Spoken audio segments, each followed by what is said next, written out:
Hello, Spiral Out Podcast listeners. Big news for the podcast. Big news.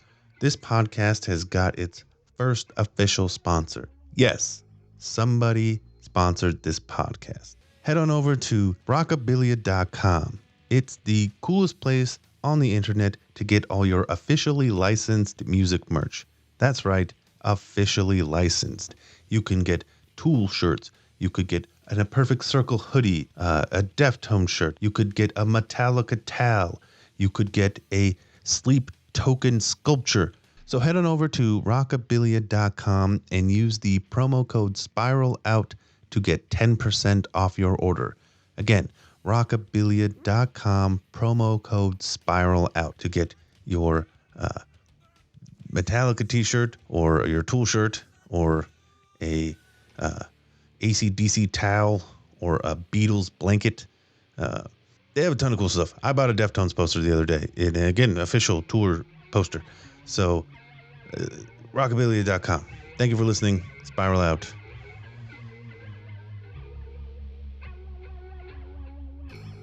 Hello, everyone, and welcome to another episode of Spiral Out Podcast. I'm your host, Kris West. And on today's episode, we have Kyndyll Lackey. She is a professional tarot card reader. She dabbles in magic, right? What else? What else are the things that you dabble in? It seems like to be a wide list of interesting topics. You do occult stuff, right? I do occult stuff, yeah. Oh, and all of it is not all of it, but a large chunk of it you relate it to Tool and specifically Maynard James Keenan, right? Correct. Yes. Yes. So I am a writer and an occultist. A background used to be in another life was a professional social worker. And when I hung up my social work license, I transitioned over into a communications practice that centered mostly on writing.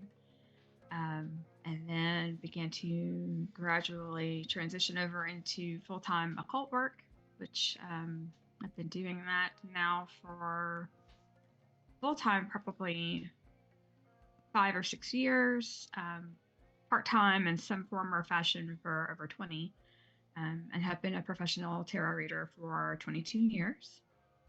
So when it comes to occult stuff, that's like a huge universe, right? You tell somebody you're doing occult work, that could mean, like I said, magic. We have left and right hand that I know of, and like chaos, and then there's like Theoma stuff, which is in there. Dawn of the Golden Golden Sun, Dawn. Golden Dawn. There's so much. Satanism is in there somewhere, I'm sure. Yeah. Well, Symbols, and it's just huge. Like, I guess my question is as an occultist, do you study all of it?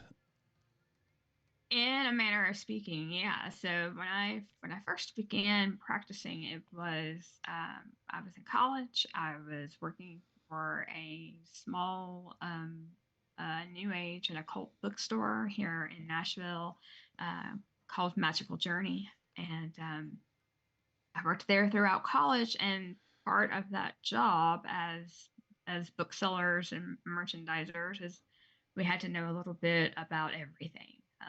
Pretty much any path that walked through the door, somebody asking about me to be able to point them in a direction of where to find materials, talk with them a little bit about what their interests might be, and how we can generally help assist them.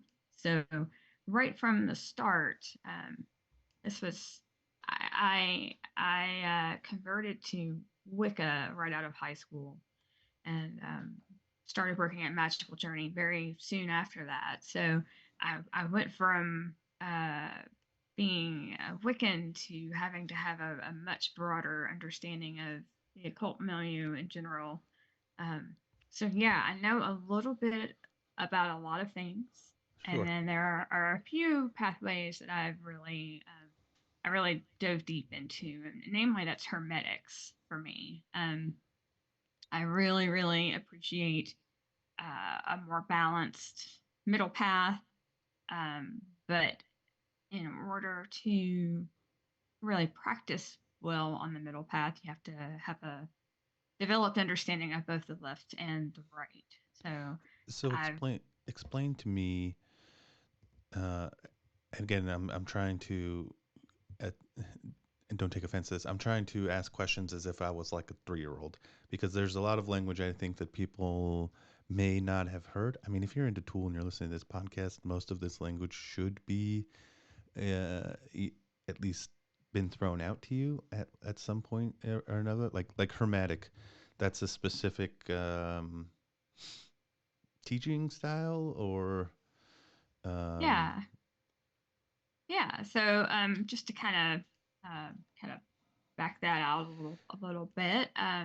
So Hermetics mostly focuses on the teachings of a figure called Hermes Trismegistus, and who, depending upon where you look and what resources you consult, was a human who eventually became a god, was a philosopher, was a god hiding in a human body, was perhaps all of those things. But that figure was the originator of the Emerald Tablet, which contains some language that most people who are listening here are probably have heard before, as above, so below, is a major tenet of that philosophy. And really, what Hermeticism focuses on is balance between what most of us consider to be opposites. But throughout the learning in this system, you begin to understand that duality doesn't truly exist. Duality is something that the human mind uh, fabricates in order to be able to make decisions quickly. It's an evolutionary kind of tool that we develop. yeah, this is a theme that I've heard quite regularly. I always hated Mm-hmm. that word. I've heard a lot when talking about magic is this concept that you're talking about of they're not really being balanced or necessarily good or evil. It just is. Um, there just is like what is happening like in the moment, and Mm-hmm. for some people that can be quite scary. Um, to not have this order, I guess, or cosmic I don't know, boundaries maybe. Mm-hmm. Like almost like karma is like it's not necessarily a thing. I think karma does exist, but it doesn't have the value that we assign it. Sure. I think the arc of the universe is long and bends toward balance. Gotcha. And depending upon, I mean, to kind of borrow a turn of phrase from MLK, but like balance is what is ultimately being sought. Kind of like when you pour concrete, Okay. self-leveling concrete, right? The universe is always seeking toward the self-leveling, and depending upon what values we in our limited human brains assign to things, we might view that balancing as being either good or evil. But in the grand sense of things, it really isn't either one. It's simply balancing between extremes, So if that makes sense. yeah, no, I guess where I think also I'd like to start is I have some idea of what you're talking about, but what would be the first thing you would tell somebody if they hadn't known anything about magic or occultism? Like, how would you start off the explanation? Oh. Wow, that's a. I think what I would start off with is essentially what we've been talking about, in that what we what we commonly perceive to be as good or evil is really in all existence neutral, and that kind of like whenever I'm talking with someone about the tarot and they are afraid of getting a bad card, and I go into this notion of good cards and bad cards often, because what I want people to understand is that the cards are archetypes, and all archetypes are neutral. They can be applied positively or negatively depending upon the situation. But Which there is like isn't, the same thing you can do with music, right? yeah. Um, and this is a conversation I have a lot on this show where, and it's something I was thinking about while looking at excerpts from your book about different Tool, Perfect Circle, Pucifer songs that you were citing to specific tarot cards and ideas. The question that came up for me was I assign specific meaning to Tool songs that may be different than what you assign them to. So it, I don't really have a question. I'm more uh, trying to relate it to the cards themselves, meaning that when you're doing a tarot card reading, is it up to you or is it up to me, the person getting read, to interpret the cards? My style is cooperative. Okay, When I'm reading for someone, I am first of all making a judgment call based on the dignity of the cards around the card that I'm reading. What's the overall flavor? sure. If the overall flavor of the cards on the table is challenging, it's that's going to be reflected in the way I interpret it. But then also, as a person who used to be a social worker, I'm deeply steeped in the notion of each individual person is the sole expert in their own lives. I don't know what is best for them. They know what is best for them. So my job when I'm reading for someone is to kind of give them the lay of the land. What I see from a 30,000 foot level as a person who's dropping into their life for just a few minutes, and I'm telling them what I see, and then they're helping me to kind of, okay, yes, I know what that's related to. That's related to this part of my life, and then we can kind of discuss further, and then we can unfold deeper meanings in the card and discuss how their behavior or their choices are reflected in that card, and if they're happy with that, how to stay in that pathway, and if they're not happy with that, what are their options for changing course. Hmm. So it's um, my intention is to not sensationalize, to not build up any sort of sense of um, frenetic or panicked energy, but more to um, drop into the energy of what's happening in their life, uh, see it from the most balanced possible position, and then help them make choices that are in their best interest from there. It seems like there's a lot of personal responsibility on both ends of taking it seriously. At least I think that's the biggest problem I have with magic or religion in any sense of the word, or just thematic ideas. Is like yet you have to put the will in there, right? And I definitely have issues with that. I tend not to believe in most things, but I mean, it certainly happens a fair amount that most of the time I'm reading for people who seek me out, and sure. then there's a couple of days a week where I'm in a shop and I'm taking walk-in readings, and the person who may be sitting across from me may or may not believe in archetypes, may or may not believe in energy or things that can't be sensed with the five senses. Um, and that can be challenging. Um, Sometimes people sit down and they want me to prove to them something. No, I don't have You that in know, me. I'm definitely open. That's the other thing. I would like to say I'm not closed minded enough to not believe that this has an effect. Or I also am a part of the what school of thought that like if you believe it, it's probably real because I feel like that's how the universe works. Like anything, you if you can think about it and imagine it and manifest it, then it's probably real. Whether mm-hmm. that would be the entirety of occultism or uh, Catholicism. I mean, that was created at some point, and Yeah, it, and absolutely. people and millions of people believe that that is real. Thoughts Yeah, are exactly. real.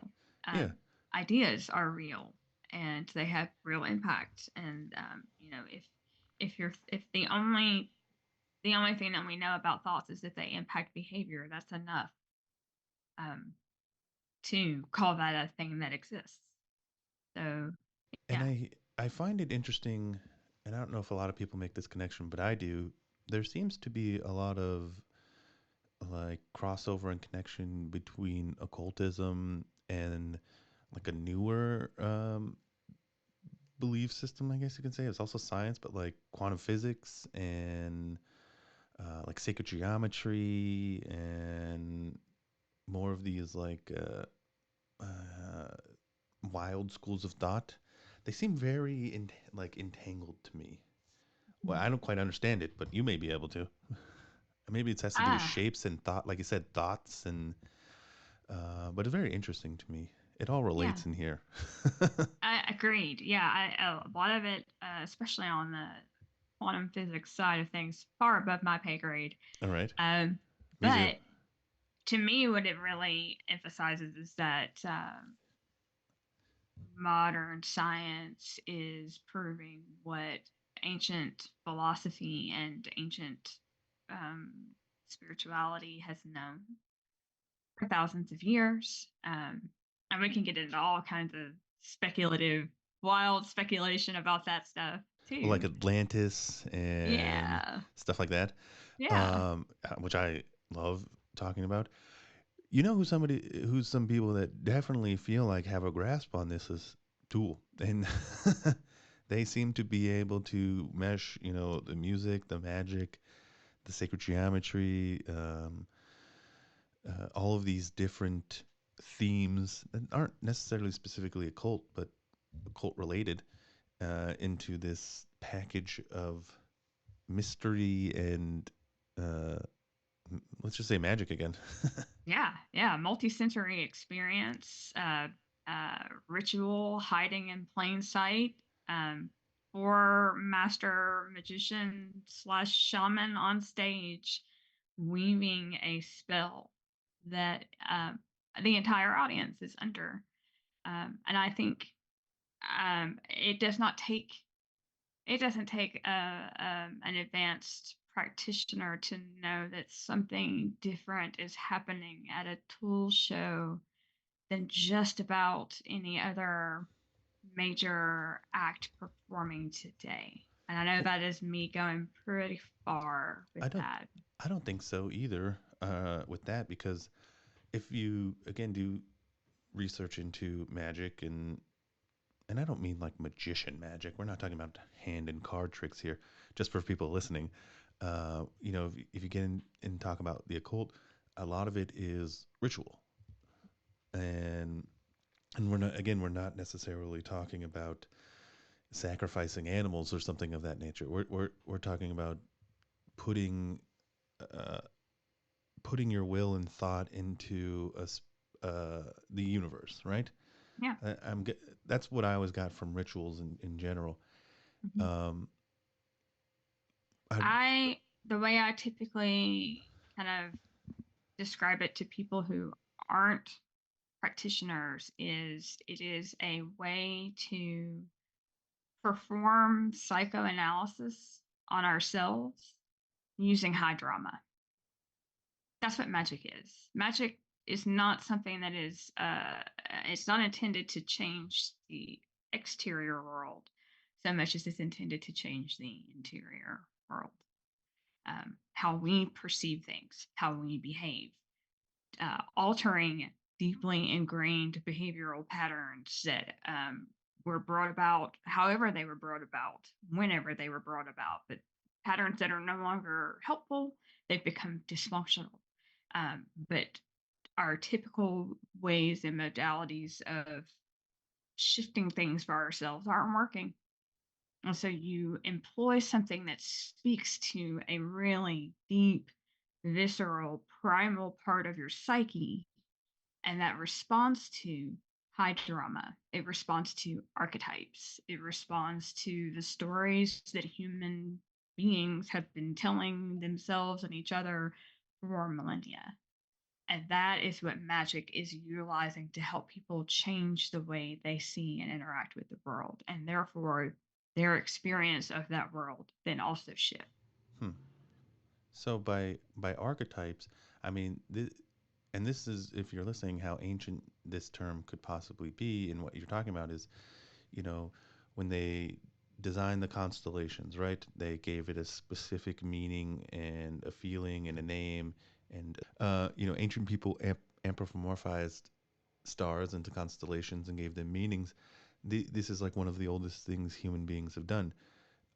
So when again something like at a tool show relating it to a ritual, who knows what intention tool is putting out there, and then it's the combined energy of I don't know how many people were at the tool show you were at last night, but I'm guessing it was somewhere in the range of 30,000 people. Yeah, something like that. Yeah, Yeah. like a whole stadium with the people. That's a lot of energy. That's a massive amount of energy. And the ability to be able to raise and direct and manage that energy is impressive. I don't think people really appreciate how much effort it takes to do that and not just start a riot. You know what I Yeah, mean? I mean, for AA, first of all, you have to be good at your instruments. Whether there's a four, in my opinion, best musicians I can think of. Um, so getting into the show last night. Well, actually, before we get into the show, I really am curious, and this is something I've always been curious about. I've learned about the occult. I've done some independent research on my own in the past with these ideas. I've never really looked into how it relates to Tool, even though they were probably the ones that sparked it. Like I never would have heard of Aleister Crowley if I didn't hear about it from old Tool websites from back in the day. But Yeah. and then I went off on my own to figure out what all of this stuff was, but I never kind of brought it all back. So I'd be very curious if you could tell me some like Easter eggs or hidden things that most people may not notice if they're into Tool that might relate to occultism and magic. Oh yeah, yeah, yeah, yeah. Well, I mean, I think the best example, the most Easter egg laden song that Tool that immediately comes to my mind that Tool has written would be The Grudge. To me, nearly every line in The Grudge is just packed with occult symbolism, mostly centering around the mythology of Saturn, um, both as a planetary entity as well as a mythological figure. Um, What does that figure represent?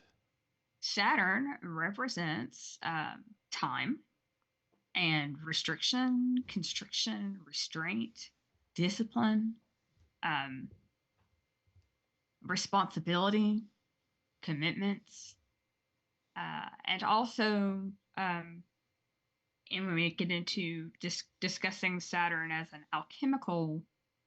um, as an alchemical facet, we're talking about the metal lead.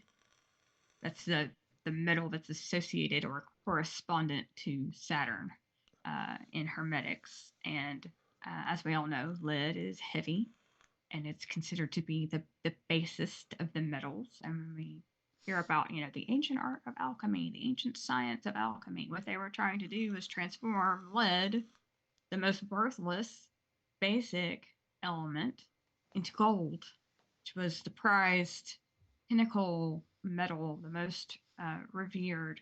And those also became symbolic of human nature. They wanted to raise themselves from this leaden state, this dull eyed, dull thinking, lethargic state, to something that was shining and bright and full of light and love and life. So the process of metal alchemy is trying to transform literal lead into literal gold, but spiritual alchemy is trying to transform the human soul. Hope that wasn't loud. transform the human soul into from something that is very low vibration into something that's much higher. And you're saying in the song "The Grudge" is one song that is prominent in, or Yeah. that's the theme for you. Yeah, yeah. So the theme that I see, so there's that. So when we listen to the lyrics, and the lyrics talking about give away the stone, and is referring to the heaviness, the weightiness of what carrying a grudge takes its toll on us spiritually, mentally. But also the other end of that, the other part of that analogy comes in with this idea of Saturn comes back around, Saturn ascends. Mm-hmm. Um, that is, to my thinking and my interpretation, referring to the cyclical nature of orbiting planets, right? So when a planet returns back to a certain point, it's a return. It's called a return in astrology, and Saturn return is a pretty big deal for people who are in the occult and New Age world. It's a cycle of approximately 27 years, and essentially what happens is every 27 years or so, Saturn returns back to the place where it was at your birth. And it's an opportunity for you to take stock of uh, um, how far you've come, how far you've grown. And if you've learned the lessons that you were here to learn, you proceed on. You pass the level and you get leveled up. If you haven't learned those lessons, if you haven't done the work that was being asked of you, whether that's learning to let go of grudges or learning to extend grace to yourself or any other kind of soul level lesson, if you haven't done that work, then you kind of get smacked around by Saturn, so to speak. You get dealt life events that really force that issue to the forefront, that demand that you deal with it. So Do you have the to wait whole another 27 years before it lets up? I feel like I'm being knocked around by Saturn. Yeah, well, I mean, depending on I your don't think your I leveled age. up. You think you're still dealing with the same issues that you were Maybe not the before. same, but who I would have to take stock on my whole life Well, to it really usually answer that makes question. itself known pretty harshly. Pretty Uh, pretty you can't miss it. Uh and fair. and so the whole point of the song really is, you can choose to surrender your old grudges and lighten your spiritual load and become light, um, like a child. Or you can choose to keep holding on to your grudges, your slights, the things that hurt you, the things that you felt damaged you, your traumas, and then continue to suffer them because they will always be present. And so the whole point of the song is like, it's your choice that you literally can choose to set this down and take that load off, set it down, and never pick it up again. I This is a common theme in life that I don't necessarily know if a lot of people understand. Most things are a choice, meaning um I run into this a lot with people where they go, "You made me mad." I didn't make you mad. I did something. You got mad.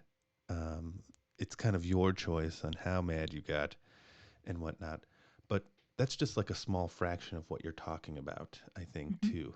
Me, I'm just again relating it to like if I was trying to talk to it, and again, I don't mean this in a mean way, audience. If I was talking to like a 3-year-old, Yeah. um, but it's the same basic concept. And again, this turns into how um, neutral magic is, right? Mm-hmm. It's not anyone else's choice but your own on any way that you feel, right? Yeah. Yeah. Yeah. And even the most horrific of events, it's kind of your choice. And this is where it ends up being kind of scary in how neutral it actually is. and this is actually something I personally believe, but some horrific stuff can happen to you, and it's really up to you and how you interpret it and live your life by it. Absolutely. I actually really I concur with that. Actually, there is an immediate acute moment in time following trauma, sure, but it's not your choice. Your body Yeah. is physiologically dealing with what has happened.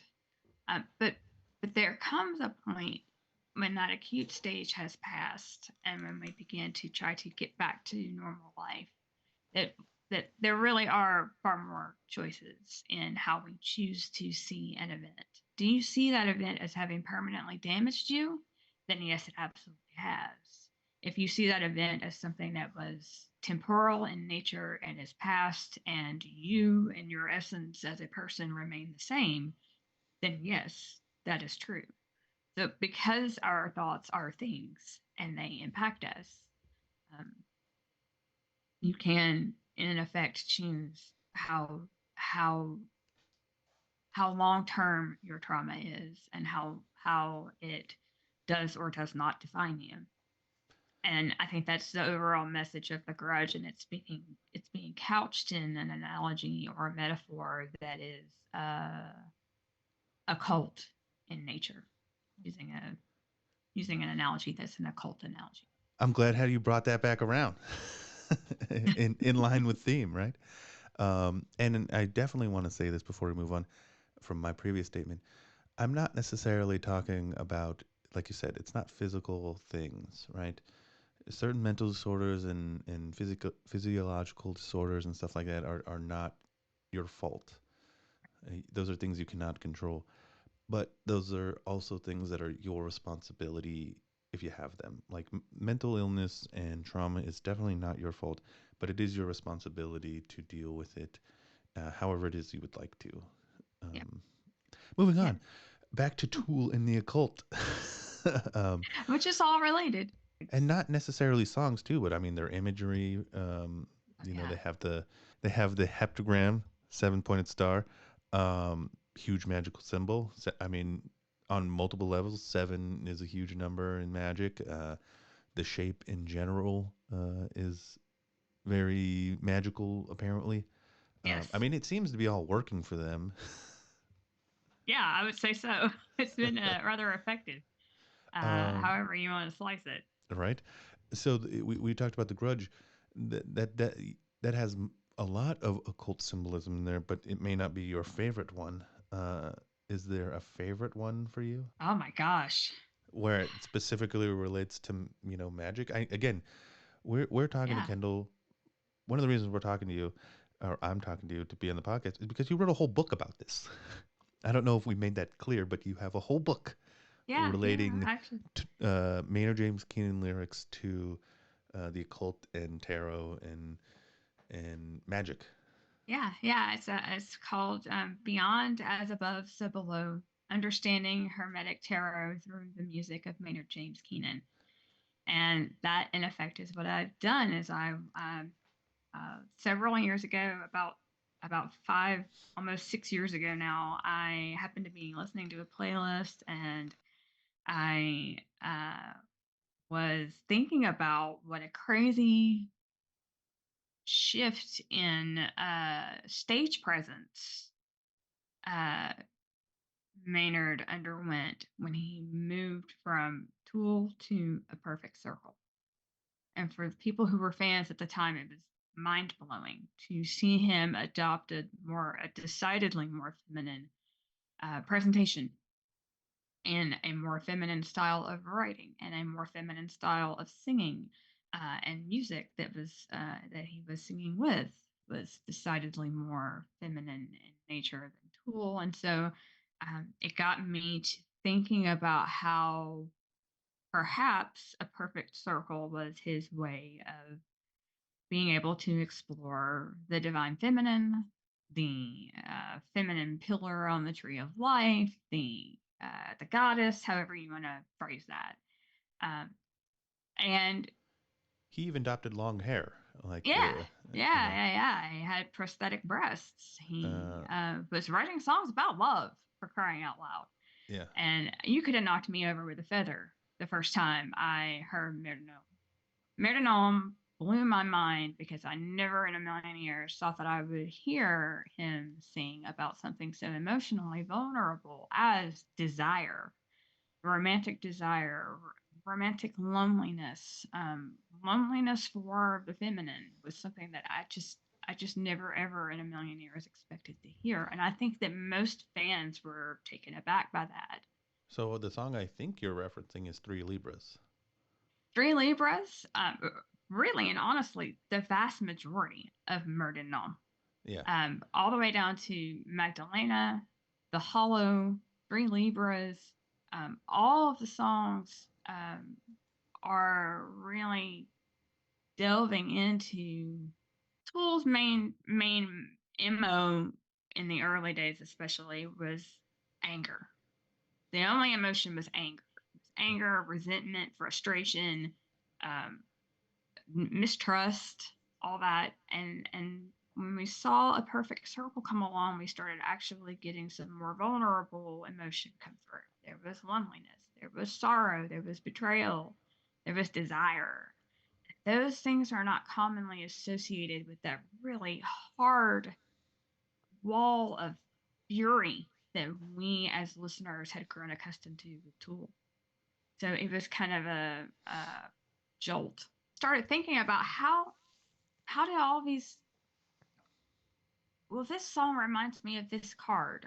This song reminds me of this station on the tree of life.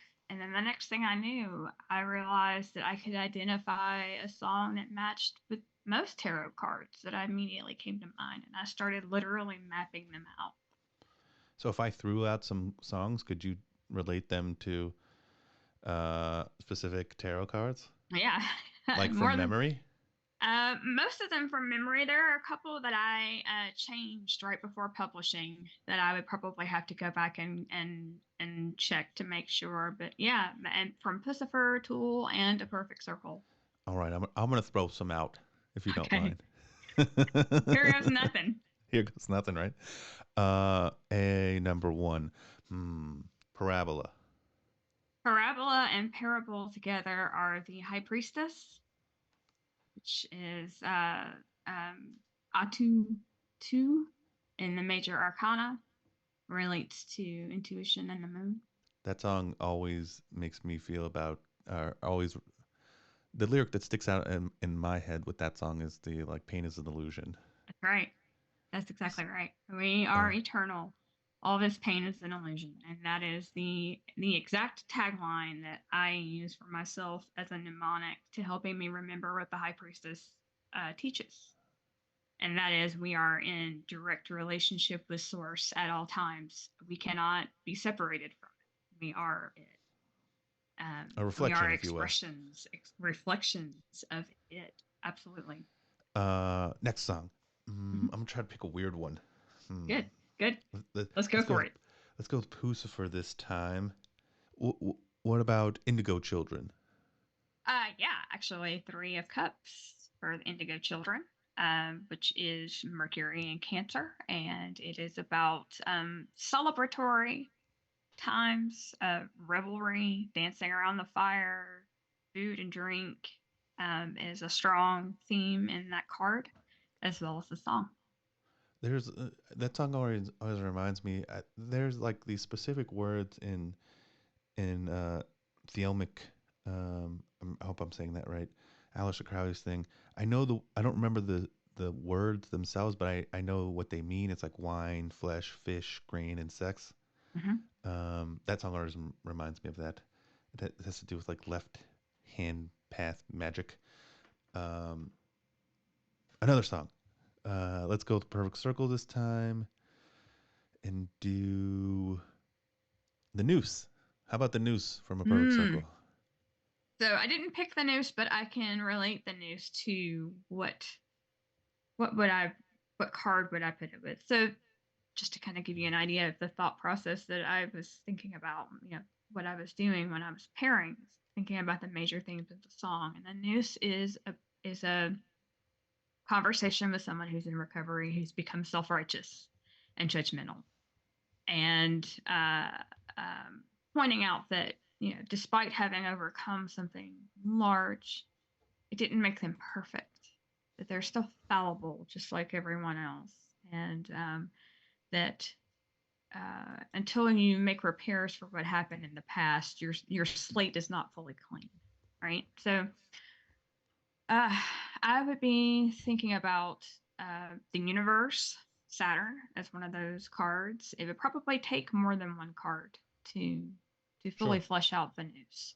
Tell me the two cards. Seven of Cups comes to mind because it's a card about illusion, especially illusion around substances and habits, particularly drinking and addiction. And then probably also the Five of Swords, because it deals primarily with conflict and the way that we handle conflict, and whether or not you're an aggressor or a victim, as you will. You saw Tool last night. I did. And they played a lot of I should ask you about more songs that were fan favorites, but I have to be a contrarian. Wink. Anyways, let's talk about your show last night. Yeah, great show. It was a really So great they were show. in Nashville, and they played a different set. Not a different set, but it seemed to take the songs that they'd been cycling in and out and doing all of them. Yeah, yeah, So yeah. I don't know how. I mean, if you're listening to this podcast, you're obviously a fan, but not everybody is intimately familiar with the way that they structure their set lists on their tourists. I'm one of those geeks too. So I can say that typically speaking, they have a core set of about 8 tracks that they play at every stop on a tour. And then they tend to weave in and out, 2 to 4 different songs per night. So last night they rotated in. Well, let's just do the whole set. Sure. I can probably tell you from the top of my head with only looking at it once. I'm sure they started with Fear Inoculum. Yes. Then the second song was a little different. Did they do Intolerance? They did not do Intolerance then. 46 and 2? Yep. Yeah. 46 and 2. Third one is a normie. Numa? One more before Numa. All right, you tell me. It was Lost Keys and Rosetta Stone. That's right. That's the new one this tour. They say, yeah, they did. Yep. And then they rolled into Numa and then Intolerance. Which is a newer for this 2 legs. Mm-hmm.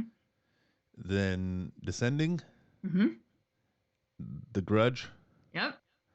Then a Stop, right? Yep. Then they did Chocolate Chip Trip. Yep. Then they did Invincible. They did one before Invincible. Oh, Flood. That's when they slipped in Flood. Yep. They did Flood. Yep. Then Invincible, and then Schism. Yes. Yes. And that is the way they have been largely structuring all their set lists. You got Billy Strings last night, didn't you? Yeah. I had Billy Strings on The Grudge. On theme. Did you see any magic last night? I always see magic when I see Tool. I guess my question really is there specific things that you would notice that maybe the average person doesn't notice? Oh, absolutely. I think that, well, first of all, I think that, Maynard does not talk, different performers have different levels of interaction with the audience. Some people are really, really interactive and talk to the audience and engage the audience in conversation between tracks. And Maynard is not one of those people. When he does directly address the audience in between songs, he's saying it because he's got something to say, and it's important, and it's intended to set the tone. So last night, they right after Fear Inoculum, the opening number, they briefly paused, and he told the audience, "We're going on a little trip. Stay with us. Stay connected. Keep your fucking phones in your pocket." Right? And to the average listener, you don't think a thing about that. But what he's intentionally conveying is we are going on something of a psychedelic journey. You don't necessarily have to have taken a psychedelic substance in order to have a journey of the mind and the spirit. But that is what music and rhythm and chant and ecstatic dancing does to the human brain. It's how ritual is constructed. So he was setting the tone for and opening up ritual experience for the collective in that moment, in that statement. When he's saying stay connected, he was saying don't just stay connected to us on the stage. Don't just stay connected to the music. Stay connected to each other, to yourselves. Stay plugged in. Don't disconnect and pick up the thing that's in your pocket. Leave that thing alone. That's not connection. That's a false sense of connection. Real connection is happening in this room. And that is magic. That is shifting people's perspectives. And even if they don't understand it on that kind of a level, it's having that impact on the brain. So you're totally disconnected from your everyday reality. You're focused on what's going on on the stage. And there's wild animation going on. There's lighting, there's flashing, there's things that are telling your brain that you are not in a normal space right now. Okay. And all the while, you are thinking about concepts like letting go of grudges, finding common ground, rejecting what is destroying us, um, uh, understanding that we are each reflections of one another, that we are connected no matter what we do. We are inextricably connected to one another. All that stuff is happening at the same time that this unique environment, that's shifting you away from your everyday reality, is around you, and that is magic. Most people just don't recognize it as that. That was probably the most elegant way I could explain it for that Oh, specific. I think you're muted again. Oh, sorry. That's probably the most elegant way I think could be explained on how that is a ritual. Because when I think about it, I definitely see it as a ritual, but I always imagine them going backstage and kind of jarring up the energy and I doing think they something. do. Oh, absolutely. I absolutely believe that they have their own individual Sigils. practice and their practices as a group, the things that they do to kind of get in the headspace and the way that they set up their equipment and their instruments around the stage, the way that things are laid out, I think is absolutely done with intention. No Yeah. doubt in my mind. Well, I mean, you can see it uh, again with having the heptagram literally hanging above them Hmm. on stage. That's not for nothing. I mean, it is their symbol, but they could have anything up there. I mean, Absolutely. Or they nothing at all. I mean, they that symbol has been prominent in their material from day and their almost day set one, yeah, probably what 20 going on 20 years now. I mean, I'm sure it at least goes back to Alice. yeah. So other than them playing The Grudge last night, what what songs on there, if not all of them, have specific meaning or were mentioned in your book? All of them except for two, and it was the two that are, or I guess you could say three, because I don't. Chocolate Chip Trip doesn't Yeah, have lyrics, and so I'm not a musician. sure. So I could, if I were a musician, I might be able to analyze and find an appropriate card to match to an instrumental track, but I'm not. So I rely on lyrics because I'm a writer, and that's my medium. So everything except for Chocolate Chip Trip, Blood, and Intolerance, which were the two songs that are getting rotated in and out. All the Sure. other ones, they all have cards assigned to them, and they all appear in. So Rosetta Stone is one of them? Yes, yes, All right, absolutely. what's that card? That card is the Eight of Swords. The title for that card is Interference, and I can. The Eight of Swords is Jupiter and Gemini, and it really just conveys an overwhelm of information, an overwhelm of options, being scattered, uh, not having your wits collected about you, and or feeling trapped by options that seem to kind of feel like they're pinning you in. Here's that same card in the fifth deck. That's a dope card. It is. It is. It's an intense card.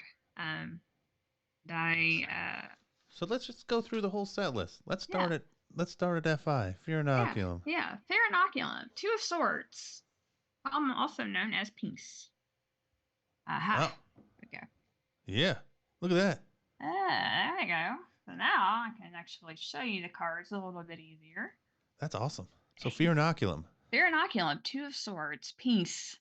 Um, uh, the hermetic title is Lord of Peace Restored, and Fear inoculum absolutely talks about the need for the restoration of peace of mind and getting back to some semblance of sanity. And he's talking about this immunity, bless this immunity, is returning to a state of being uh, unfucked by society, if you will. I love the way that song is kind of structured. There were several aspects of that song that made me think of the Two of Swords, and the sword suit in general, because swords are related to air, and so much of the lyrical content of that song is relating to air and breath. Um, so Two of Swords for that one. The second track, 46 and 2, The Hermit. 46 and 2 is exploring how we can turn inward to find answers, to transform ourselves, to meet our shadow, and to integrate it. And the Hermit is exactly that archetype. Lost Keys, Rosetta Stone, we covered here with the Eight of Swords. Numa is the sun.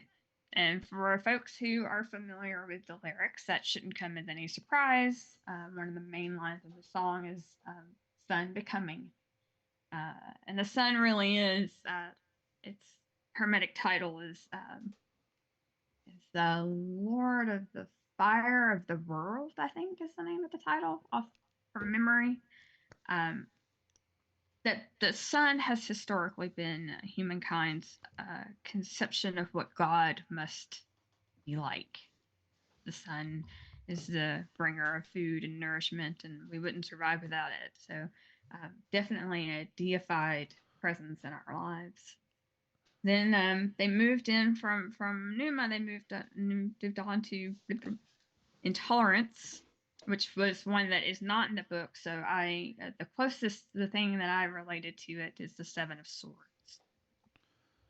Intolerance is all about not being able to trust what the other party is saying, not trusting their motives, and he also Lie, cheat, and mentions, steal, right? yeah, putting away the dagger, but you lie, cheat, and steal, right? And that is exactly what the Seven of Swords is all about. Is that sinking feeling of you're not being given the entire truth, that something is being hidden from you, that there's some sort of clever game being played against you, and how do you deal with that realization? After Intolerance was Descending, Ten of Swords, Which is my also, favorite right now. it's called So Ruin. I'd Called really like. Ruin. All right, let's talk about descending for a second because Yeah. I have a specific meaning about that song. First, I'd like to hear what the card means. You said it's a Ten of Swords? Ten of Swords. Its title is Ruin, Lord of Ruin.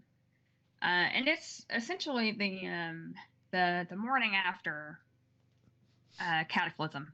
It's the morning after the gray light of dawn, after the absolute worst possible thing has happened, and now you're left with picking up the pieces, or burying the body, or disposing of the remains.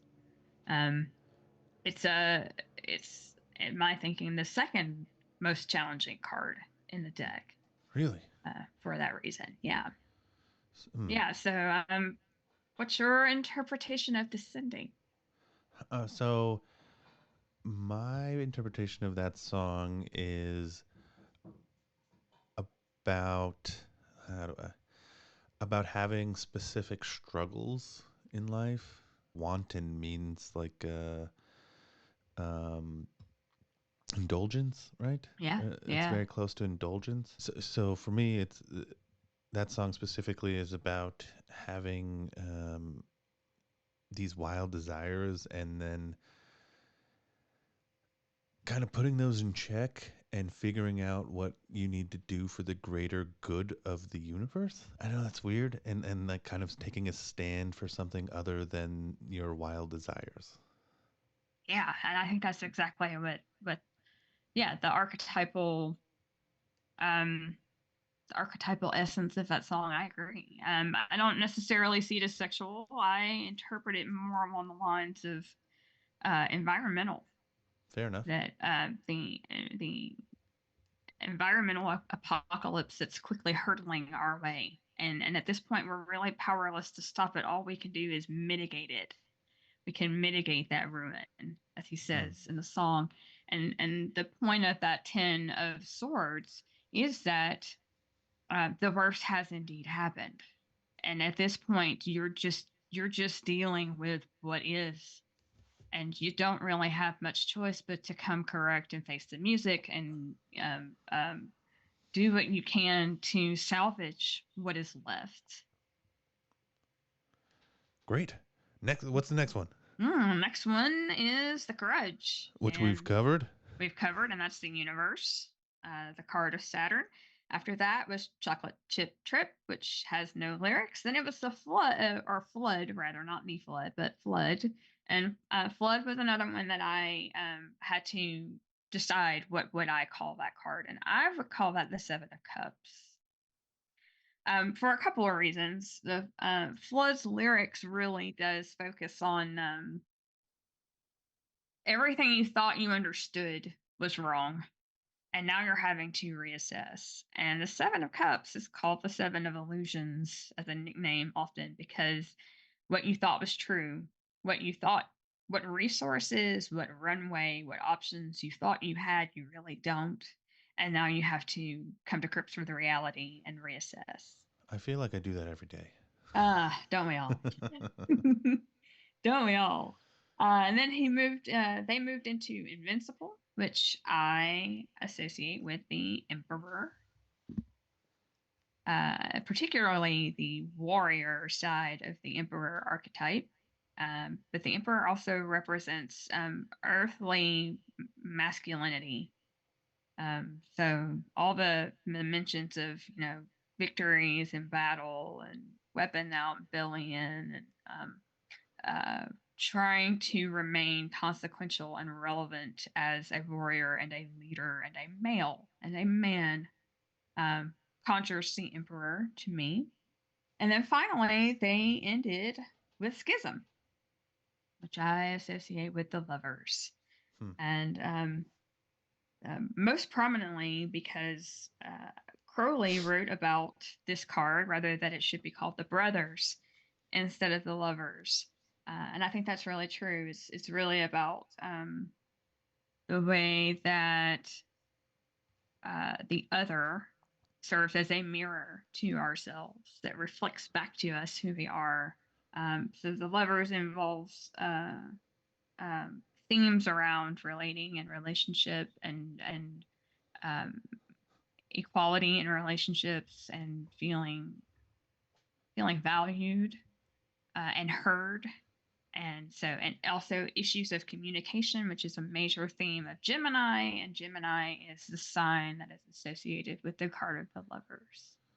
Now I'm going to make a terrible joke right Go for it. now. You said that Crowley wanted to call that card brothers instead of lovers, Yeah. which makes a lot of sense to me, since, and I'm not judging, he had a lot of sex with a lot of guys. He had a lot of sex. He did have a Period. lot of sex. He just had a lot of sex. He did. He Yeah. practiced uh, you know, a lot of sex magic as well. He did. Sometimes in pyramids Yeah. and in various energy spots around the globe. Yeah. Um, he was a wild guy. He was. He was. Uh, he was deeply in touch with his sacral and creative energy. yeah. Absolutely. And sacral meaning like in the lower end, right? In the Uh, pelvic region. in the Yes. pelvic region, both front and back. Yeah. Um, I'm not trying to be too crude. It's really hard for me not to make specific jokes, but um, I respect the guy. Um, I don't. He went really far with things. Um, really far. He went really Sometimes dangerously far. People died. dangerously far. Yeah, yeah, People absolutely. died. People went And nuts. in ways that most people would not be willing to No. venture. So again, talking about Crowley and the sacralness, there is a lot to do with magic and sex, Oh, absolutely. One and million percent. it's a Again, we go back powerful to that. magic. Well, we go back to the notion of duality. You know, we have dualities around good and evil, moral and immoral, light and dark. Those are value systems that we place on them arbitrarily as humans. Sure. They, in and of themselves, don't have a value or a charge other than what we place on them. Now, what we can say is that region of the physical and ethereal body is the creative region. It is the region of the body that creates and outputs. You're talking about the pelvic These, region. yes, the pelvic region, whether that is waste in the form of Sure. excrement or whether that is um, birthing a child, but Okay. it is also energetically the center of our creativity that makes art, that creates businesses, that creates. That's why they Um, say people have their best ideas on the toilet, right? I mean, maybe. I'm sorry, I'm not trying to I make mean, light, but but I'm. if you think about if you think about how energetically when we're producing either through this part, Sure. right? Um, Your and voice. our upper regions, which are our voice and our ideas and our minds, it is also possible to create from the other side of that. That Sure. Yeah. we are able to create both ways, and all our our culture of the last couple of millennia has increasingly valued this half above what we call the lower vibrations and the lower half and Yeah. They don't want you to talk about anything that happens below the waist. no, except for some very very specific things like producing children, producing life. Yeah. Um, And even that sometimes is taboo to some people. can be, yeah, and I think what's interesting about this notion of sex magic, I really do firmly believe that all magic is sex, in that sex, the word itself means the combining of two things to yield a third thing. It's really all the word means. Sexual production. Sexual production. Whether or not there's a child involved or not. Correct. And so sometimes that might look like you're marrying the disciplined side of you with the passionate side of you to yield a business that actually functions and is successful, and not just purely the sperm and the egg produce a child. There's that metaphor runs a variety of ways, and you can see that all the way down into things like alchemy, because the alchemical elements, there are three. One is masculine, one is feminine, and one is neither. Um, and all those things together create the entire universe that we see and experience rather. So I think people get hung up on this notion uh, of what sex is, and that it's only this thing, and that this only thing is somehow got a negative charge on it, and it's much broader than that. And I go so far as to say that all sex is magic and all magic is sex, because it is those both of those things are fundamentally creation. If the person, if most people have this like specific idea, right, of what sex is, and you're saying that all sex is magic and all magic is sex. I guess what comes to my mind is that there also is like a particular way to study, um, like it's something you can study, right? There's rituals in itself, and there's a whole element this way that's not necessary, that actually is like the practice, I guess. And what what what does that look like actually, other than just having sex?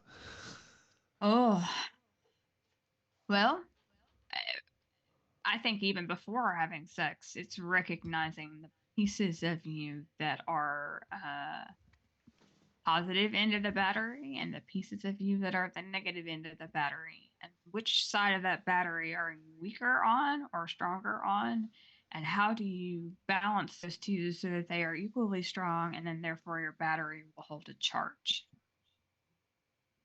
Because all of us have both masculine and feminine energy and qualities present in us. The question is, do we have them appropriately balanced so that we can draw on them as needed or at will?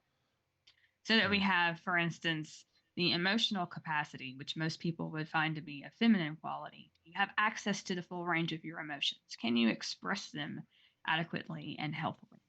Can you conversely move into a more active role when that is called for? Can you, so to speak, take charge when you need to?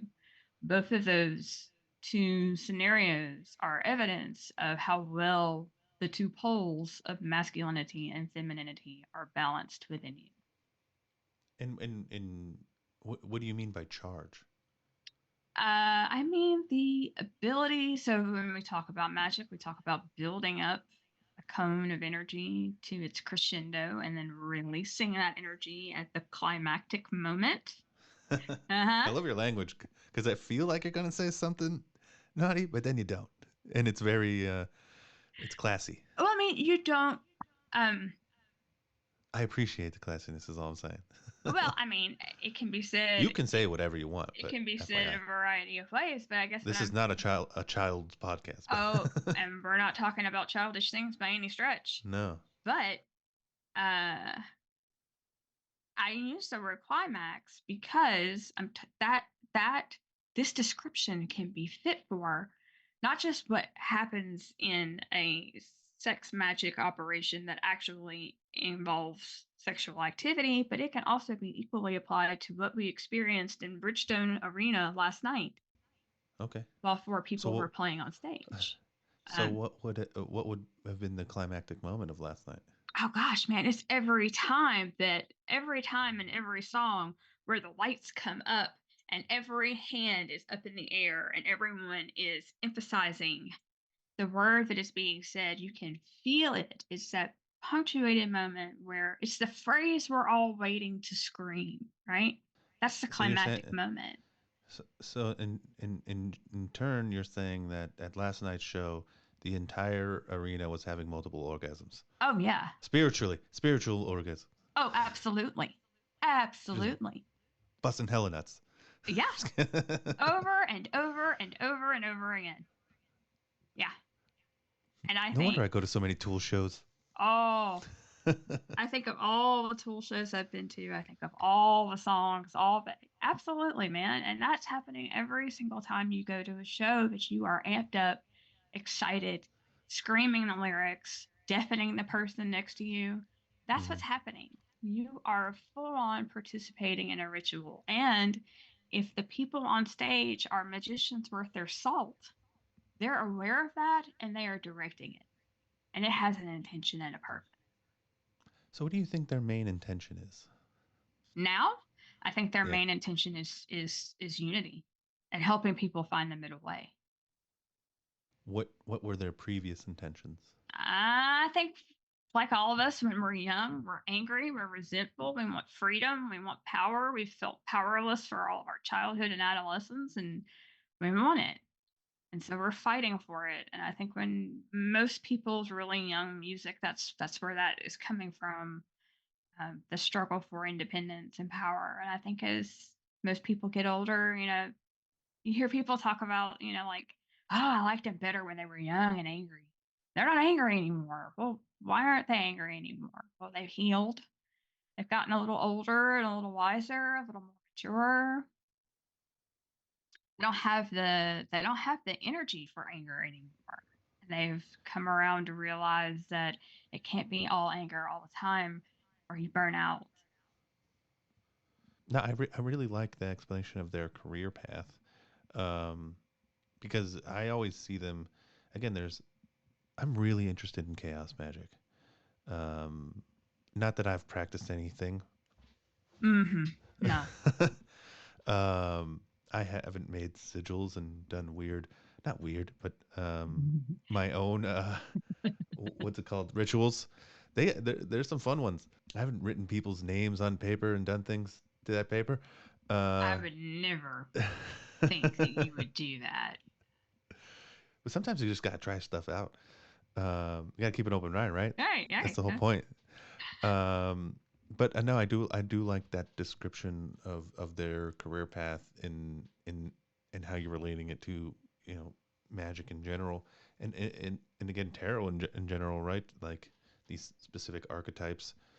Because again, as a kid, and you hear about Tool, and you're like, there's all this sacred geometry. They're doing crazy stuff. Aleister Crowley, these guys they're doing full on spells back there. They must be wearing like robes and have all this like crazy gear. And then you grow up and you're a little wiser, and you're like, well, maybe it's not that theatrical, but um, but then it is, you know, on stage.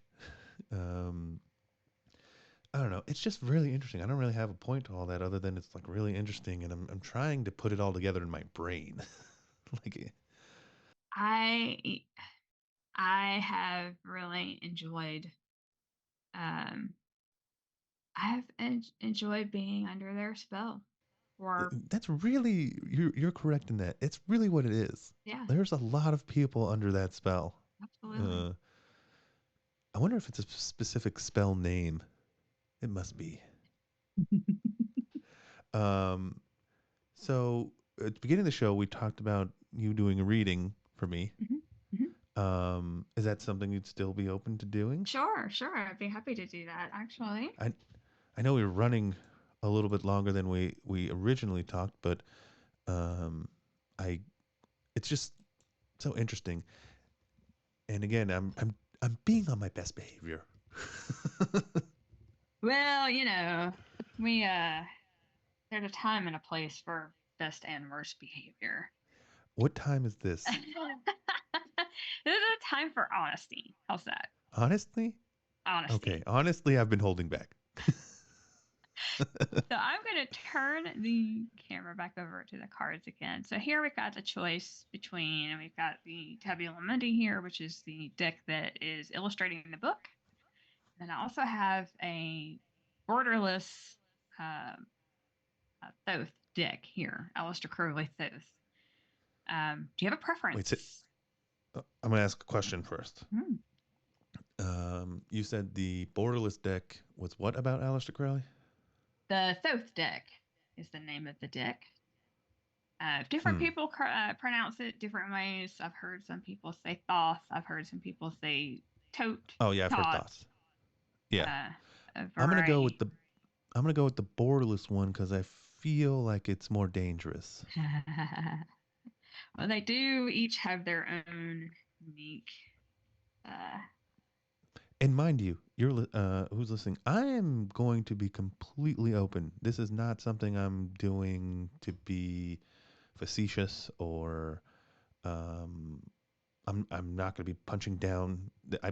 I'm I'm taking this seriously.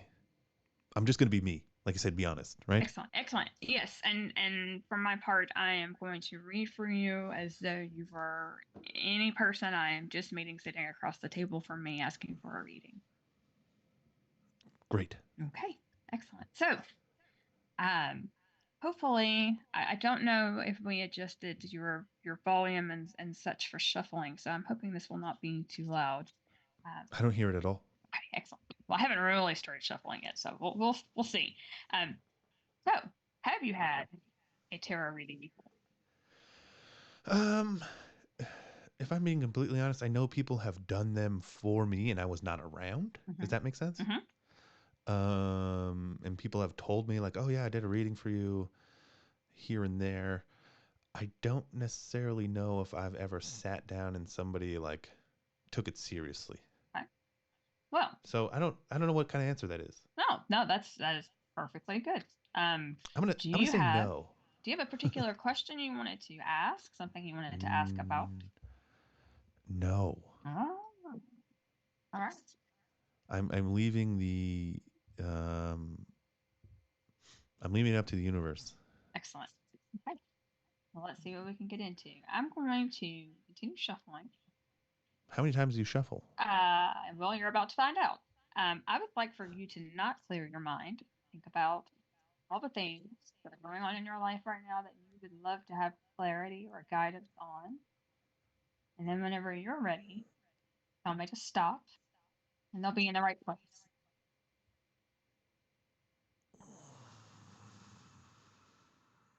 Sorry. I have to deep breathe to figure that out. All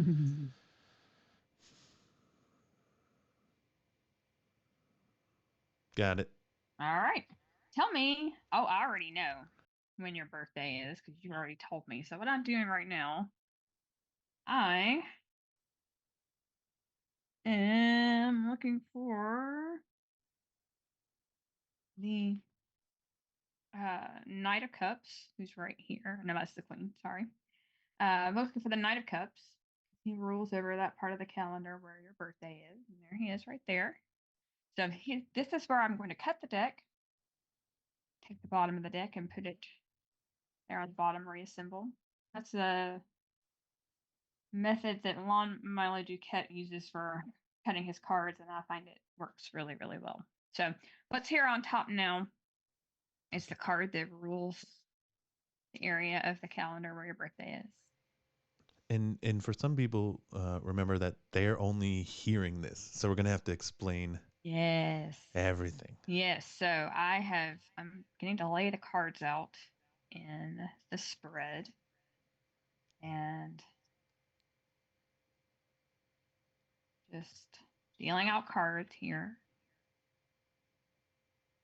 And I will move these around as needed so that they're visible on the camera for those who are watching and for I've seen you. some of those powerful cards you were talking about earlier. Uh-huh. I was noticing that. All right. So, what's on the table right now is a spread of 17 cards, 4 sets of 4 with an overarching theme here in the middle. And in the middle, you have the the 10 of swords. Looks angry.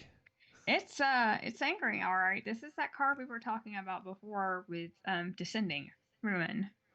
So having an overarching theme of the Ten of Swords is really kind of an acknowledgement that you're in a position of needing to surrender some old ideas, old identities, old ways of looking at the world.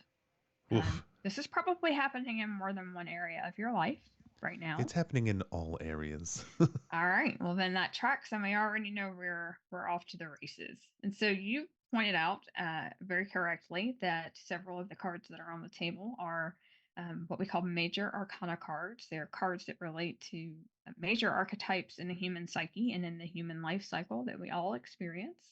And Kris, you have 1, 2, 3, 4, 5, 6, seven out of 16 cards that are major arcana cards. So you've got some pretty significant developments going on right now. And just kind of diving into that first set, I'm going to move things around a little bit.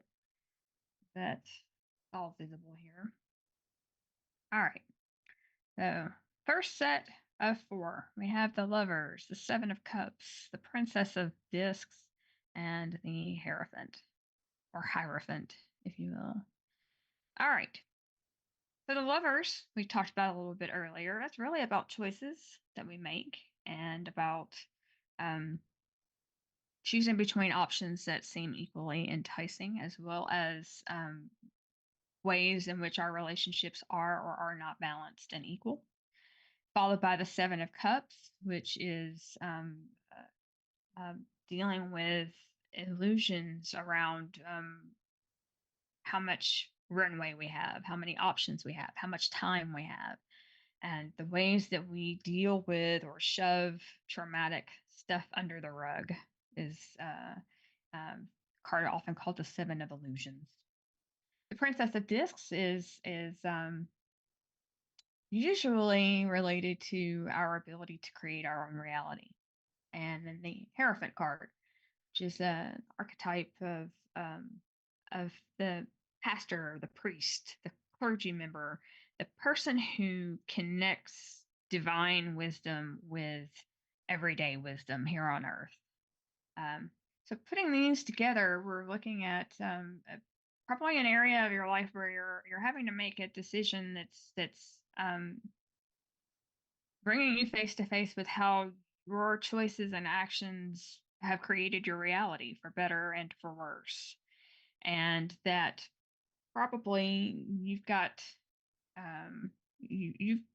this lovely opportunity of really coming to terms with the fact that you can create reality as you want it, however you whatever you want, whatever you can conceive for yourself, you have the ability to create. And part of how that comes about is embracing this archetype, which is really the in my thinking, a really great illustration of as above, so below.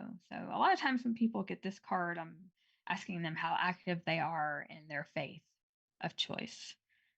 Do they have a relationship with a clergy person who can help them kind of translate the divine or spiritual teachings, the sacred teachings, into something you can actually apply in your everyday life? So for most people, that looks like going to church. For people who don't necessarily attend church, which I'm getting the impression that you're not the church going kind, I am not. um, this would be more along the lines of how do you yourself embody that archetype? How do you become the priest and therefore become minister to yourself and learn how to connect the esoteric, which are the secret teachings, to the exoteric, which is the teaching for the lay community? How do you translate the sacred teachings into something that applies to your own life? And so a lot of times that's looking like upping your meditation game, making sure that you're actually reading your texts, making sure that you are participating in your spiritual life and reaching for the divine instead of perhaps making choices that lead you further into the hole you're trying to dig yourself out of, whether that's bad habits or no habits. Not, I mean, a lot of times with that Seven of Cups, we're talking about very mundane choices like whether or not we drink or whether or not we eat Don't drink. correctly. Don't Uh, eat correctly.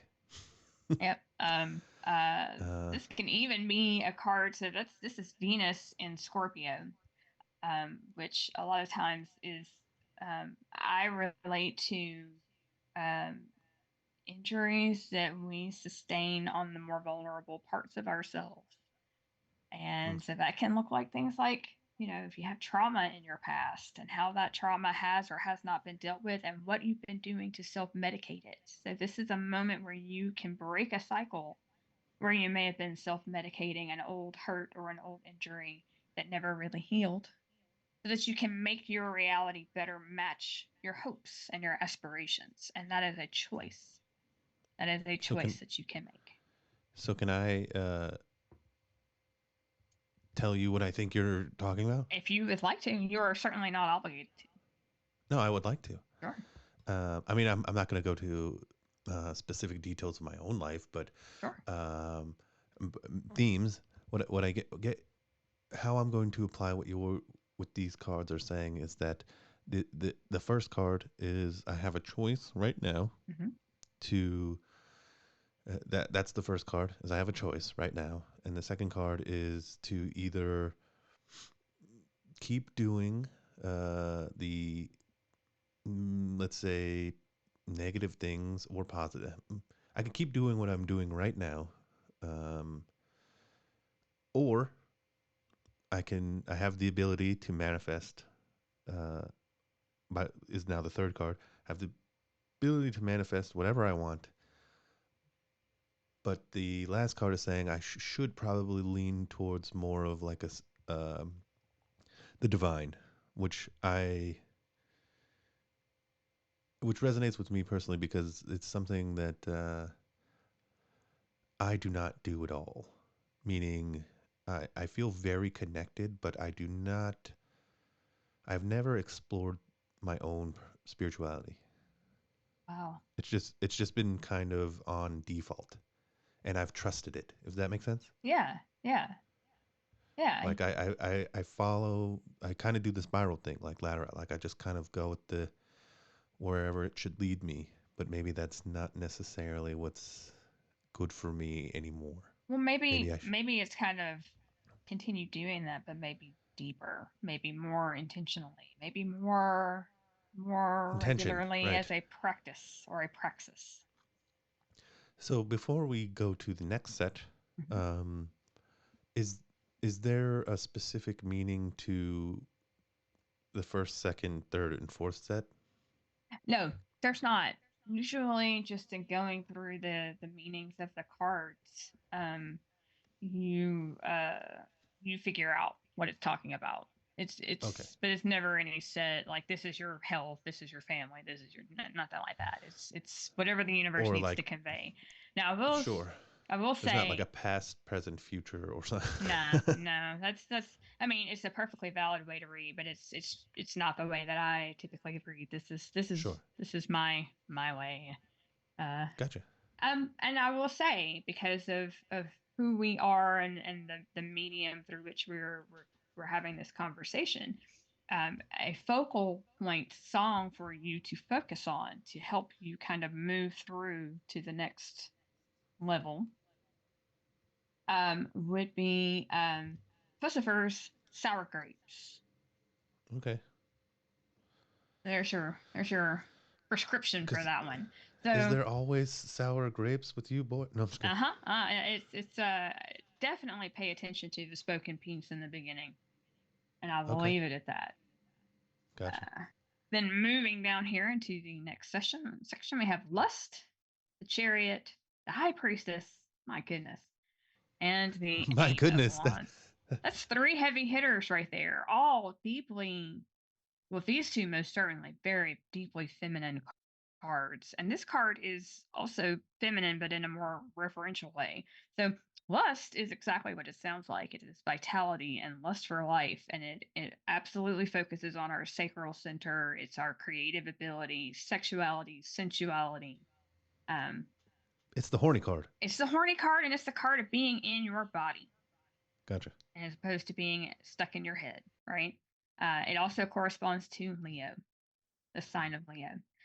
The chariot card is the card of movement. Obviously, chariot is a chariot is a vehicle of transportation. So we think about progress, including progress that yields a higher or better standing. Um, Moving on up, as they say. And it can also be the protection of that which we value or the things that can't protect themselves, because this card is depicting the knight conveying the Holy Grail. So he's charged with protecting and conveying the Holy Grail. Following that card is the High Priestess, which we kind of briefly discussed earlier around parable and parabola. And that is your gut instinct, your connection to the lunar mysteries, your connection to the divine feminine. Um, and then finally, the Eight of Wands, which is a card about rapidly evolving situations, often denotes receiving information that you weren't expecting or unexpected developments that kind of hit out of the clear blue nowhere. And it's usually a really That's every day. positive card. I love this card. It's a really positive card? It's usually a pretty positive card, and especially when Fair you're enough. looking at what is next to it, it is well Okay. dignified, as we would say. So please explain that to me, like as a theme, as a whole theme. That Yeah. those four cards. So, putting these cards together, we're looking at you drew in a you have this opportunity to re-engage your creative side, and that re-engagement of creativity or deepening engagement of creativity does cause change and progress to take place. Allows you to better contact your intuition and be in touch with um, guides or source, or however you would like to frame that. It's wisdom. It's that understanding that we are absolutely part of the divine. We are expressions of the divine. And then that rapid change. It's like, to me, this is saying, uh, by engaging this part of you, you are allowing um, real change to take place. You're allowing that balancing and integration of the masculine and feminine, the positive and negative poles of the battery we were talking about earlier. That would absolutely yield a charge. That absolutely, and I mean, this card here, this is Mercury and Sagittarius for the Eight of Wands. That's absolutely a charge, um, electrical in nature. And I often associate this card with the digital age as well. So things like receiving text or emails or messages out of the blue. Um, Not unlike how you and I connected 24 hours ago, and then suddenly here we are in this conversation. It's those kinds of developments that are just by happenstance. So can I do the same as the first, where Yeah, I think yeah. I just need a little more clarity on the first card. Yeah, yeah. So that lust card, that's Babylon riding the beast. And if you're familiar with Dilemma at all, you know that this is a symbol of sex magic. It's a symbol of change that occurs as a result, alchemical change that occurs as a result of putting together two uniquely opposing forces that yield a third and entirely different force. So this is that act that yields that third thing, right? So if we're going to be crudely talking about it, we have a woman riding a beast, and we mean that in every possible sense. Hell yeah. And that is that lust for life. That is that drive. I mean, let's be real. What is the drive in life but pleasure? Is pleasure is what True. causes nearly anything and everything of value that we love and hope for to happen, including love, right? This Agreed. is the force that makes the universe go. Okie dokie. So I'm also going to relate to the previous ones. Hmm? Is this kind of what I've, and I'm pointing at my screen, which people don't see, but starting with the first one, it feels, no, the other first one from the first, yeah. So if I can, I have a choice to, you know, change, Mm-hmm. and I can manifest a new, reality, and hopefully I take the direction of the divine. If I do that, then we get to the second first card, right? Which means this is like I feel like this is the result if I can do the first one, Oh yeah. right?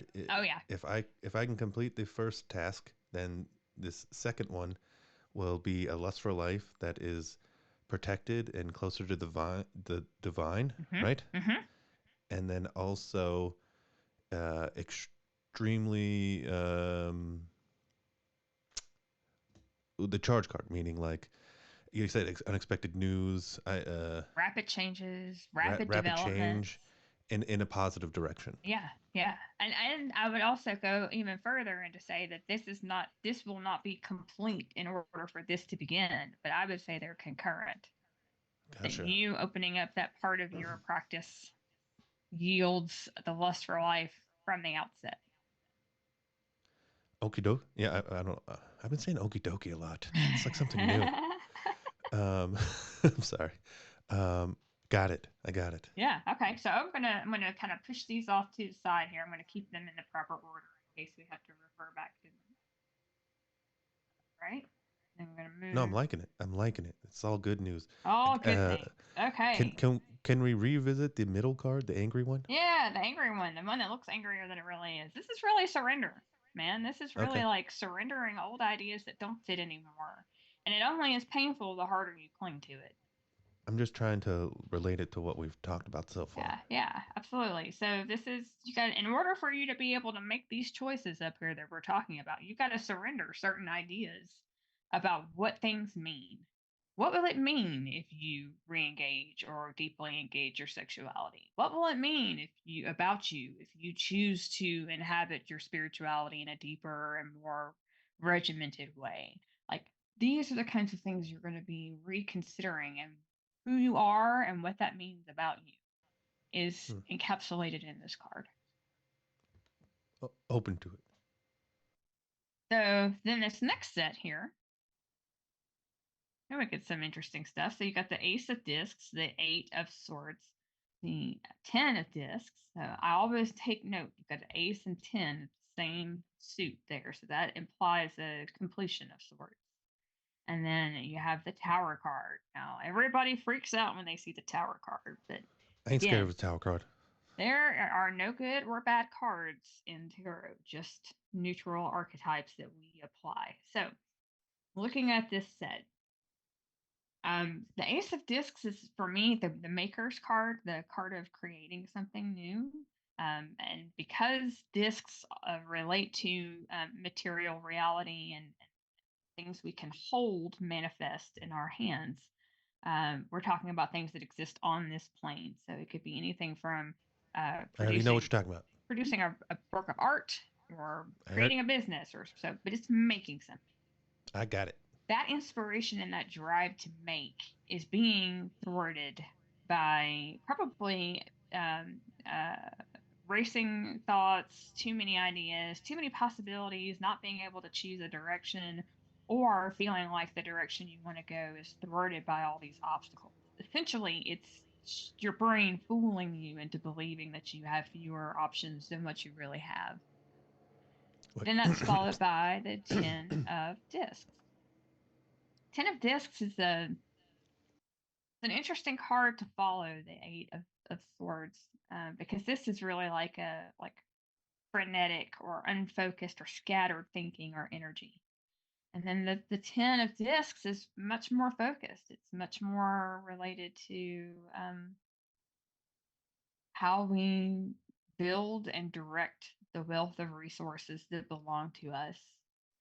And then the Tower card is the card of like tearing down things that are no longer applicable or they're not true anymore, tearing those things down so you can rebuild in truth. So what I gather from these cards together is, you have this wonderful impetus to create something, but you feel trapped or stuck in some way. And the way to get unstuck is to think about in a very global way, what do you want your legacy to be? What do you want people to say or think about you when your time on this planet has passed? What do you want to leave to the people who you love? What do you want your ultimate impact of your wealth of resources, knowledge, everything you've got? What do you want that to sum up to?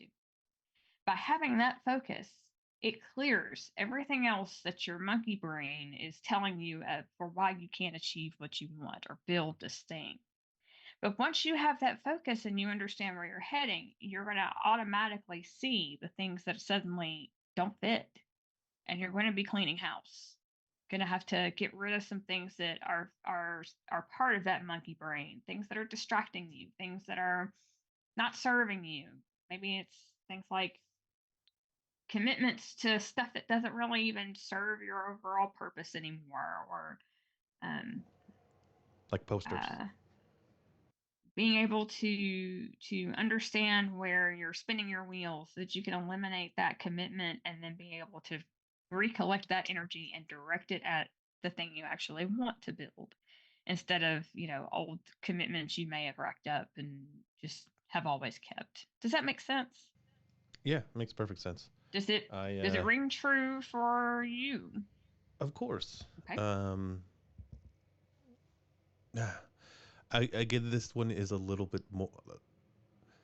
This is one's like you said is a little bit more tangible Mm-hmm. in this realm of things because I mean you don't know much about me. We met 24 hours ago, right? Yep. Just for people listening, you messaged me out of the blue, right? Mm-hmm. And within a day, I was like, let's do this. Um, Actually, within a few minutes, I told you we should record tomorrow. Yeah, yeah, yeah. And my um, schedule happened to also be open. It was one of those. I guess this is just meant to be. So we're gonna do this. yeah. So, again, with you not knowing literally anything about me, not only do I do this podcast, but I also make short films. I dabble in. I'm learning to dabble in actual physical art. Um, I'm a chef. I like professionally. What else do I do? I play music on a semi-regular basis. I have a ton of ideas in my brain all at once, at all the time. And so when you're talking about those first two cards, my brain immediately goes to I have had a lot of issues lately, and again, I go to therapy regularly. This is something I'm not ashamed of or anything. The current theme in my therapy right now is trying to focus my energy on one specific project. And it doesn't even matter which one because I'll probably be good at anything I do. Um, yeah. So it's ringing pretty true. The Tower card is reminiscent of this is not the first project that I've done. And usually when I get to something and I get what I want out of it, I usually am just done. Mm-hmm. So no, but no, I'm completely resonating with the idea of what's happening with these cards about creating something, getting scattered, focusing, and then letting it letting it tell you where it wants to go, I guess, Yeah, yeah. And and what's interesting and about and the not being tower? hindered by the project in general, I guess. Yeah, yeah. And I think you're spot on. I can totally see that coming out of these two cards, and I can also totally get that with this ten of discs as well. The tower card I like to point out to people is correspondent to Mars, and Mars is a doer. Mars is a we're gonna get shit done. We're gonna tear things down. We're gonna have the fight that wants to be had. We're gonna go into battle and we're gonna do some shit, right? So Okay, so how this that changes? Oh, I'm sorry. Oh, Continue. I was just gonna say like that. That really does kind of reinforce this notion of you're gonna have to move some things out so that new things. You gotta weed the garden so that the You stuff want you to know what it? planted can bloom. You want to know what it tells me? Mm. It tells me that I have to pick a side. Mm. And I have to stand for something, which is Yeah. some which is something that I stray away from. Well, Um, if it has meaning and bearing to what you want your legacy to be, I would think that that would make it a little bit easier. mm, alrighty, Okay. I'm getting what you're throwing down. All right. You All know, right. Well, literally speaking. let us not belabor the point then, and we shall move on. So, your last set here, the Star, the Three of Cups, the Three of Swords. So we have two threes, and then the Four of Swords, also two swords cards right next to each other. So, um, wow, I really, I really appreciate seeing these together. Okay, so the Star is our. Oh, well, I'll come back to that. Don't let me forget to come back and give you a wrap up. Um, so the Star is all about our ability to envision the future, to trust in something larger than ourselves, to have faith in the source that put us here. It's also tied to the sign of Aquarius, so that brings up things like technology and technological advancement, humanitarianism, collectivism, and also a little bit of an emotional distance and a preference for higher thinking as opposed to emotion is encompassed here in the star. Then we have the Three of Cups, which is the celebratory card. It's the card that we were talking about with Indigo Children, feasting, fire, dancing, cavorting around the fire, celebration. The Three of Swords. is kind of the opposite of that Three of Cups, and it is called sorrow. And I think of it as the suffering of the Buddha or the suffering of Christ. It's understanding that it's all it's all beautiful, it's all bliss, it's all shit, and it's all miraculous all at the same time. And when we come to terms with the fact that the ability to feel sorrow, to feel grief, to feel loss is miraculous, we find peace with the inevitability of sorrow and loss and grief. They find some beauty in it. It's also a card about breaking patterns around loss and sorrow, namely for the ability to find the beauty in it. And then, Hold on. Before you tell me about that card, I need to do something yeah, because I have an idea. I wanted to write one word. okay. All right. Fourth card. Fourth card is the Four of Swords, which follows the Three of Swords. And the Four of Swords is called Truce. And it's about taking a break or taking a respite from something that is heavy on you, a burden.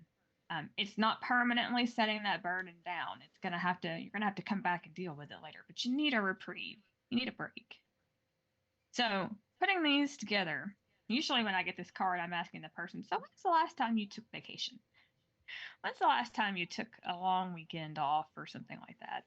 Has it been a minute? Me? Yeah. Oh, um, I have never taken a break. Well, that would explain uh, a lot. as the meaning and how it relates to me, I I, I have something in mind. Okay. Okay. Um, And sometimes it but is like a break from a situation or a person or a place, like needing to get away and get some perspective and just take a minute to rest and breathe and recollect yourself. So hmm, putting all these things together here, I would think that it would be related to something that your long term vision, your long term plan is really beginning to fruit, beginning to bear out. But it also requires some loss too. You also experienced loss in that along the way, and that is not done. It's not ever done. Loss is just a part of change, and change is a constant. So, um, your vision, even as it is coming into its fruition, doesn't look exactly the way that you wanted it to, may not manifest exactly how you planned it, may involve losses that you didn't anticipate. And I think that this four is inviting you to take a step back as you need to take the space you need in order to process this stuff, because even good change is stressful. Even positive developments can be overwhelming. And when they are, it is necessary to kind of take some time to process all that information and to integrate it so that you can use it and continue to grow from it. Does that make sense? yeah, and I'm also trying to think about this with the other decks as well. Mm-hmm. And the other thing I'm trying to do, which I'm having a hard time doing, is not thinking about it linearly Mm. or like in a line, because that's how my brain wants to work. It wants to go from first card, second card, okay, oh, like, and then now we're here, Hmm. but that's not necessarily the case. It's not. I typically do roughly read that way. I mean, you Hmm. can even tell in the way that I'm interpreting the cards and the order Sure. that I'm interpreting the cards. But all of these things can be simultaneously true.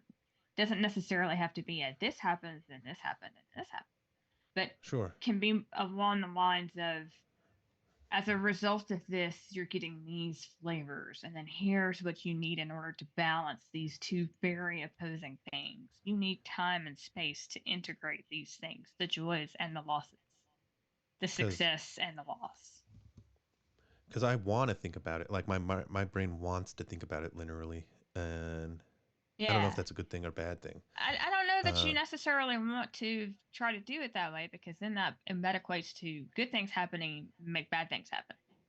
And I oh, don't, I don't see it as that yeah. necessarily. I don't want to tell you. You know better than me.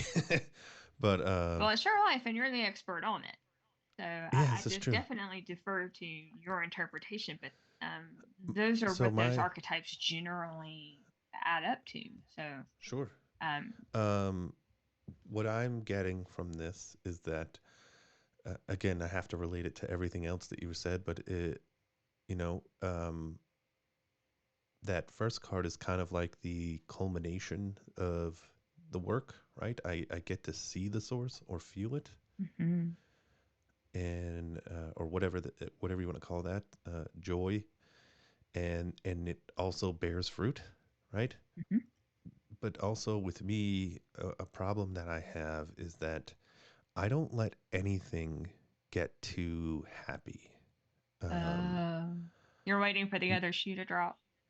yeah, so no matter how good it's gonna get, I'm always going to remember that um, there is a sadness in the world, or in the, I think that's uh, yeah, that's a balanced approach. Just when when that uh when that comes, that you're giving yourself the grace to deal with it, to sit with it, to and you're not just sweeping it under the rug and continuing to run a million miles an hour, because then you never get the chance to actually integrate and learn and grow from what's happened. um, that was, I hear you, um, and I'm going to take that to heart.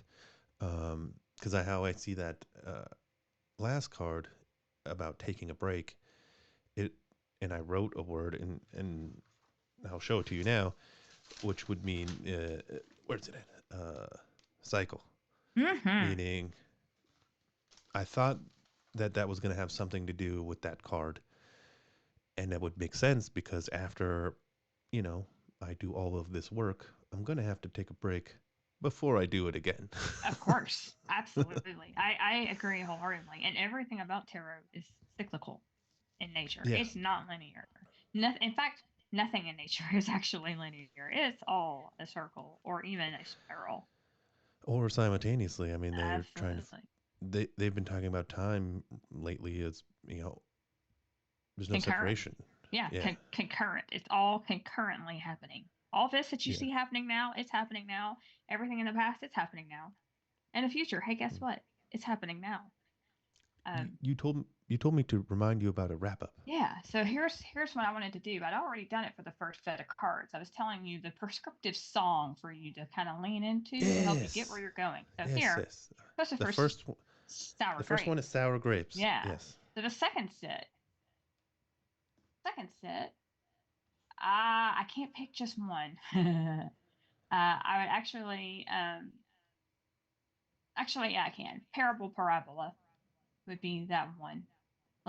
Tune into your gut and trust that no matter what That's happens, it's the right thing and you're safe and you're whole. that's it's like my top three songs, Oh yeah, good, good, good, of any songs ever. So good.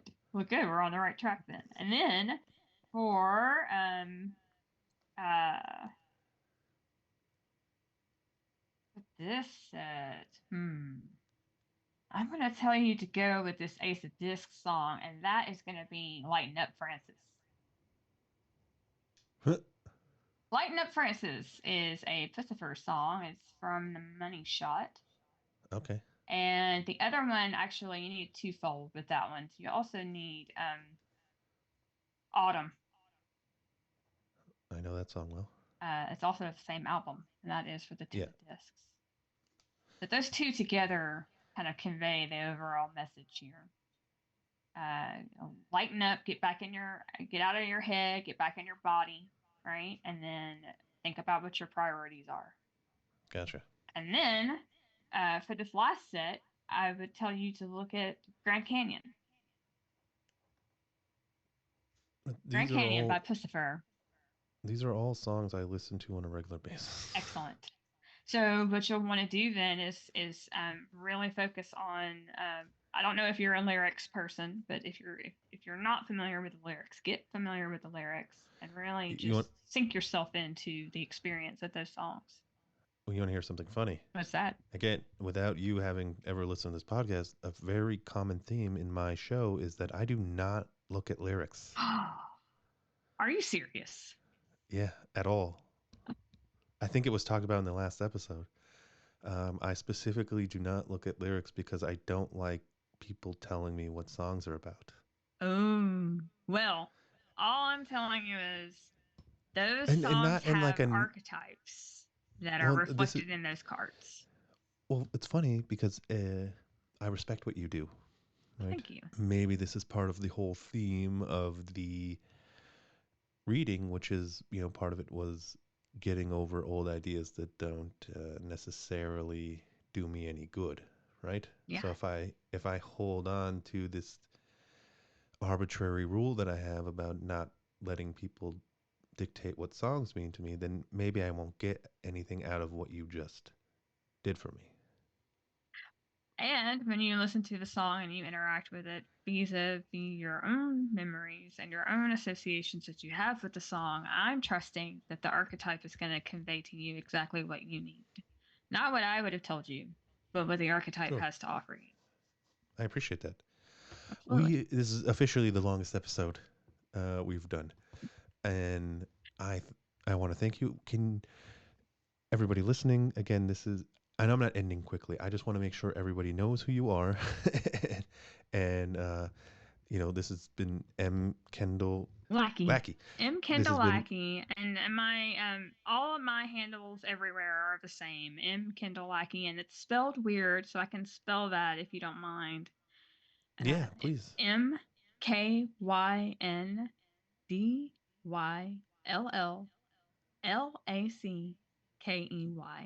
So you'll see there's 3 L's there in the middle.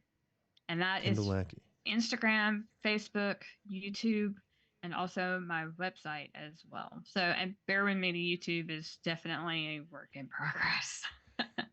And she has a book out called Beyond as above, Beyond. so below.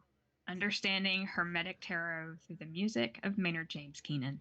So if you're a Tool fan and you like Maynard's lyrics and you want to know how they, relate to tarot and magic and occult ideas, you need to buy her book immediately. It is on Amazon. It is available.